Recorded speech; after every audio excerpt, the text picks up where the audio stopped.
The best compliment to all of you, this is Raju from Bihar. वैसे मैं grammar का बहुत सारे चैप्टर्स दे चुका हूँ, लेकिन आज जो चैप्टर्स की मैं बात कर रहा हूँ ये किसी भी कंपटीशन एग्जाम्स के लिए सबसे मूल चैप्टर होता है। आपने सिंटेक्स का नाम जरूर सुना होगा, यानी सब्जेक्ट वर्ब ऑफ एग्रीमेंट का नाम जरूर सुना होगा। अगर जिस प्रकार के सब्जेक्ट होते हैं उसी प्रकार के वर्ब का इस्तेमाल कर रहे हैं तो आपका सेंटेंस यानी स्टेटमेंट सही है। अगर सब्जेक्ट सिंगुलर है और वर्ब प्लूरल का इस्तेमाल कर दिए या सब्जेक्ट प्लूरल है और वर्ब सिंगुलर का इस्तेमाल कर दिए तब तो स्टेटमेंट्स निश्चित रूप से रॉन्ग होना ही होना है। लेकिन आज मैं इसी चैप्टर्स के बारे में डिस्कस करूंगा, लेकिन उससे पहले मैं एक छोटा सा मैसेज दे देना चाहता हूं। अगर आप मेरे यहाँ यानी मेरे इंस्टीट्यूट पर आप ऑफलाइन जुड़ना चाहते हैं, मेरे इंस्टीट्यूट पर आकर अंग्रेजी सीखना चाहते हैं, अपने अंग्रेजी को बेहतरीन बनाना चाहते हैं, तो मात्र इस 14 नवंबर के अवसर पर 1100 रुपीज चार्ज रखा हूँ। इस 1100 रुपीज में आप स्पीकिंग, ग्रामर और कॉम्पिटिटिव का हर छोटे छोटे आर्टिकल्स को सीख सकते हैं। तो अगर आप इस ऑफर का लाभ उठाना चाहते हैं तो मेरे इंस्टीट्यूट पर आकर आप एनरोलमेंट करा सकते हैं और ऑफर का लाभ उठा सकते हैं। तो चलते हैं आप चैप्टर्स पर। तो देखिए चैप्टर्स में लिखा भी हूं कि सिंटेक्स, चैप्टर्स का नाम ही है सिंटेक्स, यानी subject verb of agreement. Subject हो, वर्ब हो और उसके साथ एग्रीमेंट हो। किसी भी सेंटेंस में सब्जेक्ट के नंबर तथा पर्सन के अनुसार, किसी भी सेंटेंस में सब्जेक्ट के नंबर तथा पर्सन के अनुसार वर्ब का प्रयोग सब्जेक्ट वर्ब ऑफ एग्रीमेंट कहलाता है। किसी भी सेंटेंस में सब्जेक्ट हो और उसका नंबर हो और उसका पर्सन हो, उसके अनुसार अगर आप वर्ब का इस्तेमाल करते हैं उसे सब्जेक्ट वर्ब ऑफ एग्रीमेंट कहते हैं, यानी सब्जेक्ट वर्ब एग्रीमेंट कहते हैं। देखिए एग्जांपल के लिए मैं और दिया हूं कि यदि सब्जेक्ट सिंगुलर हो तो इसके साथ सिंगुलर वर्ब का प्रयोग होता है। सब्जेक्ट सिंगुलर हो तो इसके साथ सिंगुलर वर्ब का प्रयोग होता है। यदि सब्जेक्ट प्लूरल हो तो इसके साथ प्लूरल वर्ब का प्रयोग होता है। ये ग्रामर का नियम भी होता है, एस और पीपी, यानी सब्जेक्ट सिंगुलर हो तो वर्ब भी सिंगुलर का प्रयोग होगा, सब्जेक्ट प्लूरल हो तो वर्ब भी प्लूरल का प्रयोग होगा। नीचे मैं यहाँ एग्जांपल्स के तौर पर दिया भी हूं कि सिंगुलर सब्जेक्ट्स कौन कौन होते हैं। तो आई है, यू है, ही है, सी है, इट है, राम्स है, रेखा है, द बॉयज है, द गर्ल्स है। ये सब क्या है? सिंगुलर सब्जेक्ट्स है। देखिए यहाँ पर आई भी सिंगुलर होता है, यू भी सिंगुलर होता है, ही भी सिंगुलर होता है, सी भी सिंगुलर होता है, इट भी सिंगुलर होता है, राम भी सिंगुलर होता है, रेखा भी सिंगुलर होता है, द बॉय भी सिंगुलर होता है, द गर्ल भी सिंगुलर होता है। लेकिन ये जब सिंगुलर सब्जेक्ट होते हैं ना तो इसके साथ सिंगुलर वर्ब्स का भी प्रयोग होता है। जैसे एम सिंगुलर होता है, इज सिंगुलर होता है, वाज सिंगुलर होता है, हैज सिंगुलर होता है, डज सिंगुलर होता है, राइट सिंगुलर होता है, ड्रिंक सिंगुलर होता है, स्पीक सिंगुलर होता है। देखिए जब मेन वर्ब जो होता है ना भाई, मेन वर्ब यानी speak, go, come, seat, dance, do, ये सब क्या होता है? प्लूरल होता है। इसमें एस या ईएस जोड़कर सिंगुलर बनाया जाता है। और वही नाउन जो होता है वो सिंगुलर होता है, इसमें एस या ईएस जोड़कर प्लूरल बनाया जाता है। तो देखिए सिंगुलर सब्जेक्ट है तो सिंगुलर वर्ब का प्रयोग करेंगे। इधर बात करें प्लूरल सब्जेक्ट, तो प्लूरल सब्जेक्ट में वी है, यू है, दे है, राम है, एंड है, श्याम है, गीता एंड रीता है, द बॉयज हैं, द गर्ल्स हैं। ये सब प्लूरल सब्जेक्ट्स हैं। क्या है? प्लूरल सब्जेक्ट्स है। तो जब प्लूरल सब्जेक्ट्स है तो प्लूरल वर्ब का प्रयोग होगा। तो देखिए यहाँ पर आर का प्रयोग हुआ है, वर का प्रयोग हुआ है, हैव का प्रयोग हुआ है, डू का प्रयोग हुआ है, राइट का प्रयोग हुआ है, ड्रिंक का प्रयोग हुआ है, रीड का प्रयोग हुआ है, स्पीक का प्रयोग हुआ है। तो ये सब प्लूरल वर्ब है। क्या है? प्लूरल वर्ब है। मैं अभी नियम बताऊंगा, अभी स्किप मत कीजिएगा, एक एक करके नियम बताऊंगा। टोटल 50 नियम्स मैं बता कर जाऊंगा, लेकिन अभी मैं 50 नियम्स नहीं, अभी मात्र 5 नियम्स ही मैं आपको समझाऊंगा।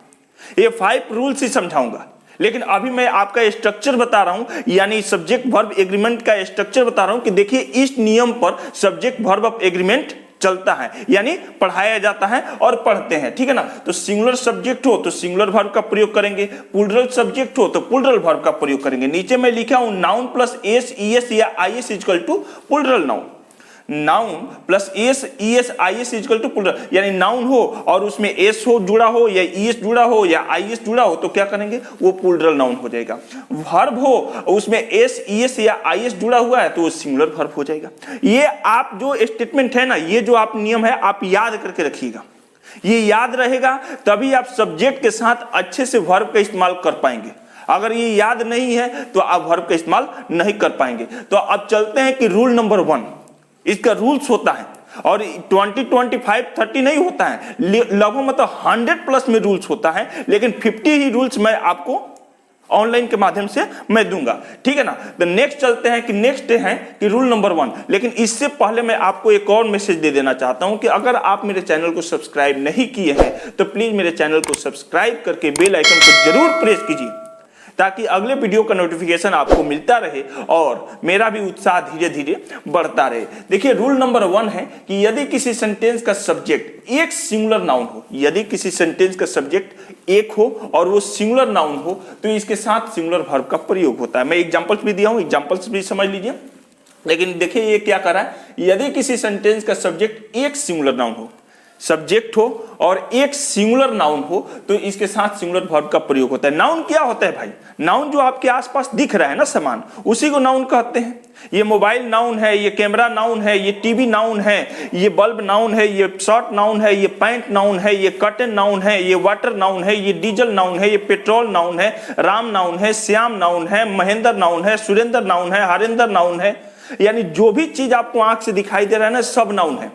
और ये एक हो, सिंगुलर हो तो इसके साथ सिंगुलर वर्ब का प्रयोग होता है। जैसे देखिए राहुल नाउन है तो राहुल के साथ वाज का प्रयोग हुआ है, राहुल वाज ऑलवेज लेट, ठीक है ना। राहुल नाउन है, राहुल वर ऑलवेज लेट, ये सेंटेंस क्या हो जाएगा? गलत हो जाएगा। ये सेंटेंस क्या है? गलत है। यहाँ यानी रॉन्ग का सिंबल हमने नहीं दे पाया है, ठीक है ना। Simran, Simran have a blue pen, तो ये सेंटेंस गलत है। Simran has a blue pen, ये सेंटेंस सही है। Simran has a blue pen. My father is a doctor, ये सेंटेंस सही है क्योंकि माय फादर के साथ इज का प्रयोग हुआ है और फादर सिंगुलर है, इसलिए इसके साथ सिंगुलर वर्ब का प्रयोग हुआ है, इसलिए ये सेंटेंस सही है। My father are a doctor, ये सेंटेंस गलत है, ठीक है ना। Simran have a blue pen, sorry my friend was a very helpful, मेरा फ्रेंड जो है बहुत हेल्पफुल है, तो माय फ्रेंड के साथ वाज का प्रयोग हुआ है। लेकिन अगर इसके साथ वर का प्रयोग होगा ना, ये वर का प्रयोग हुआ है तो ये सेंटेंस क्या हो जाएगा? गलत हो जाएगा। तो वही नियम कर रहा है कि यदि किसी सेंटेंस का सब्जेक्ट एक हो और सिंगुलर नाउन हो तो इसके साथ सिंगुलर वर्ब का प्रयोग होता है। नेक्स्ट के नियम के बारे में बात करें तो नेक्स्ट नियम है रूल नंबर 2, यानी आई का हिंदी अर्थ क्या होता है? मैं का प्रयोग सिंगुलर सब्जेक्ट के रूप में होता है। मैं का प्रयोग जो होता है सिंगुलर सब्जेक्ट के रूप में होता है, लेकिन इसके साथ सिंगुलर और प्लूरल दोनों वर्ब का प्रयोग होता है। अब ये भी एक नियम याद करके रखना जरूरी है कि आई का हिंदी अर्थ मैं होता है, ठीक है ना, और ये सिंगुलर सब्जेक्ट होता है, लेकिन इसके साथ सिंगुलर और प्लूरल दोनों वर्ब का प्रयोग होता है। एक प्रकार के इसे एक्सेप्शन मान सकते हैं। क्या मान सकते हैं? अपवाद मान सकते हैं। जैसे लिखा है कि आई एम ए टीचर, तो ये सही है।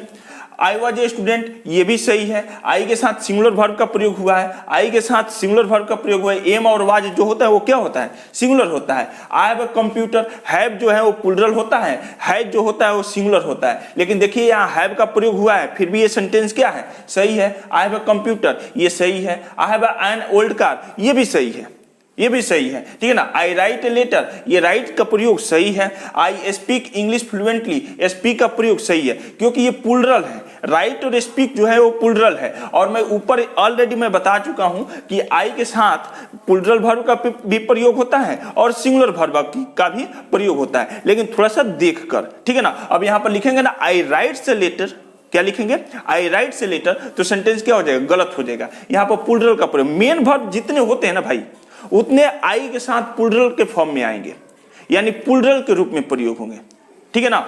हेल्पिंग वर्ब में कहीं कहीं, एक्जुलरी वर्ब में कहीं कहीं प्लूरल फॉर्म का प्रयोग होता है, बाकी सभी जगह सिंगुलर का प्रयोग होता है। नेक्स्ट स्ट्रक्चर के बारे में बात करें तो नेक्स्ट स्ट्रक्चर है रूल नंबर 3, यानी यू का प्रयोग सिंगुलर और प्लूरल सब्जेक्ट के रूप में होता है। यू जो वर्ड होता है वो सिंगुलर फॉर्म में भी प्रयोग होता है और प्लूरल फॉर्म में भी प्रयोग होता है, तथा इसके साथ प्लूरल वर्ब का प्रयोग होता है और इसके साथ प्लूरल वर्ब का प्रयोग होता है। देखिए यू सिंगुलर सब्जेक्ट के रूप में प्रयोग हो या प्लूरल सब्जेक्ट के रूप में प्रयोग हो, इससे हमको कोई लेना देना नहीं है।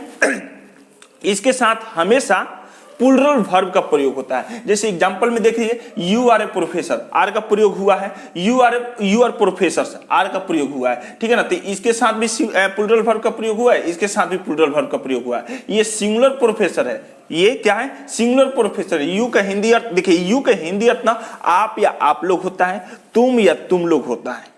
तुम सिंगुलर हो गया, तुम लोग प्लूरल हो गया। आप सिंगुलर हो गया, आप लोग प्लूरल हो गया, ठीक है ना। तो यहाँ यू आर प्रोफेसर, आप लोग प्रोफेसर हैं। यू आर ए प्रोफेसर, आप एक प्रोफेसर है, ठीक है ना। तो यहाँ यू का हिंदी क्या हुआ? आप यानी सिंगुलर हुआ, यहाँ यू का हिंदी क्या हुआ, आप लोग यानी प्लूरल हुआ। देखिए यू गो देयर ये सेंटेंस सही है, यू स्पीक इंग्लिश फ्लुएंटली ये सेंटेंस सही है, ठीक है। तो यू के साथ क्या हो गया, प्लूरल वर्ब का प्रयोग हुआ। अगर यहाँ पर गोज हो जाता या स्पीक्स हो जाता तो ये सेंटेंस क्या होता, रॉन्ग हो जाता यानी गलती हो जाता। तो ये बातें हमेशा याद करके रखिएगा, यू सिंगुलर हो या प्लूरल हो, इसके साथ हमेशा प्लूरल वर्ब का ही प्रयोग होता है, सिंगुलर वर्ब का प्रयोग नहीं होता है। नेक्स्ट सेंटेंस के बारे में बात करें यानी नेक्स्ट नियम के बारे में बात करें तो नेक्स्ट नियम है रूल नंबर 4।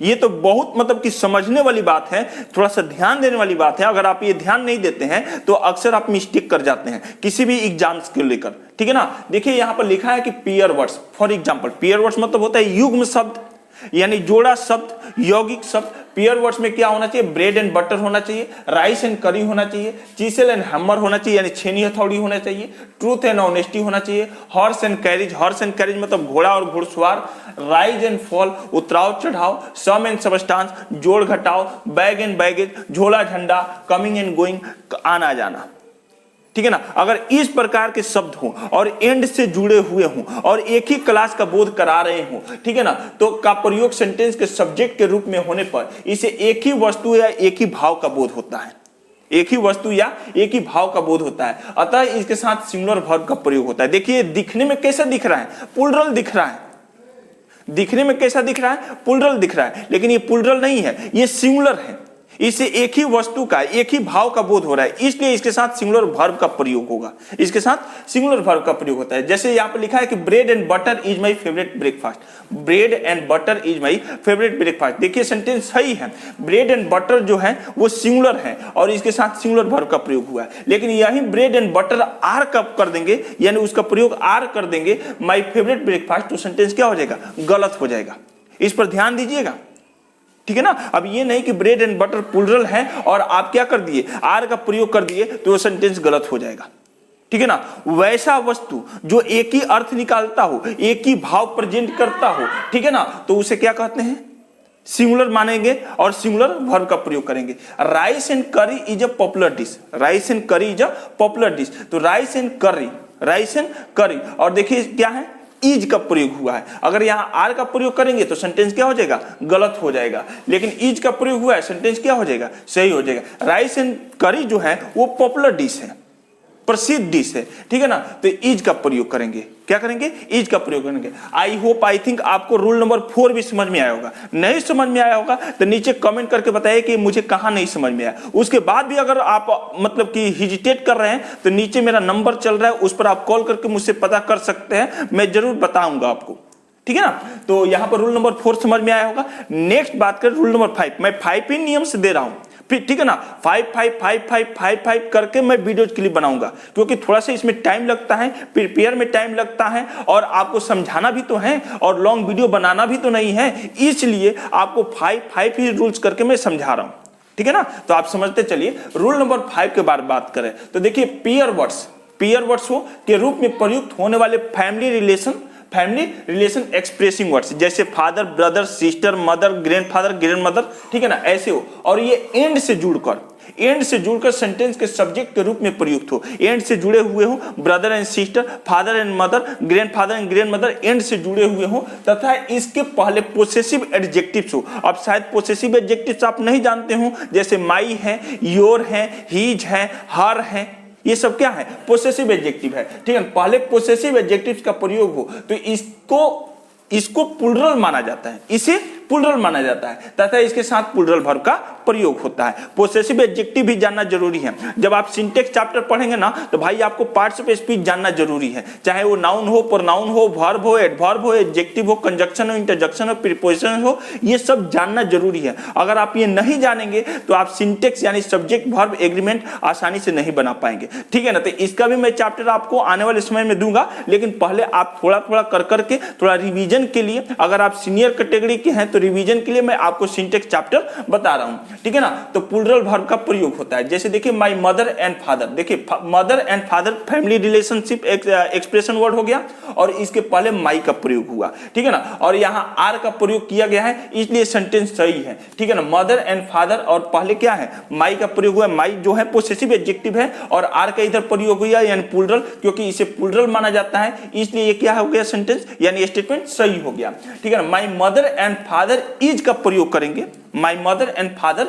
इज का प्रयोग करेंगे। आप समझेंगे कि मदर फादर एक ही रिलेशनशिप का है, ठीक है ना, एक ही एक्सप्रेस कर रहा है, तो ना ना ना गलत हो जाएगा। तो इज का प्रयोग करेंगे तो ये सेंटेंस क्या हो जाएगा, स्टेटमेंट आपका यानी सेंटेंस आपका रॉन्ग हो जाएगा। उसके बाद my uncle and aunt want to settle in Delhi, ये सेंटेंस सही है, ये सेंटेंस सही है, क्योंकि अंकल एंड अंट दो हैं, प्लूरल है, इसलिए यहां पर वांट का प्रयोग यानी प्लूरल वर्ब का प्रयोग हुआ है, इसलिए सेंटेंस ये सही है। अगर वहीं वांट्स का प्रयोग कर देंगे, my uncle and wants to settle in Delhi, मेरे अंकल और अंट दिल्ली में सेटल होना चाहते हैं, और वांट्स का प्रयोग हुआ है, तो ये सेंटेंस क्या हो जाएगा, गलत हो जाएगा। तो आई होप ये 5 रूल्स, ये 5 नियम आपको समझ में आया होगा। कौन सा नियम में आपको थोड़ी सी प्रॉब्लम हो गई, आप नीचे कमेंट बॉक्स में मुझे बता सकते हैं, या मुझे कॉल करके भी पूछ सकते हैं, मुझे कॉल करके भी पूछ सकते हैं। अगला फिर मैं 5 स्टेटमेंट्स यानी 5 रूल्स सिंटेक्स का ही लेकर आऊंगा, ठीक है ना, एक एक करके लेकर आऊंगा। बीच बीच में दूसरा भी वीडियो अपलोड हो रहा है, तो उसे घबराने की जरूरत नहीं है, इसको मैं एक प्ले लिस्ट में एक जगह रख दूंगा, उसमें जाकर आप देख सकते हैं,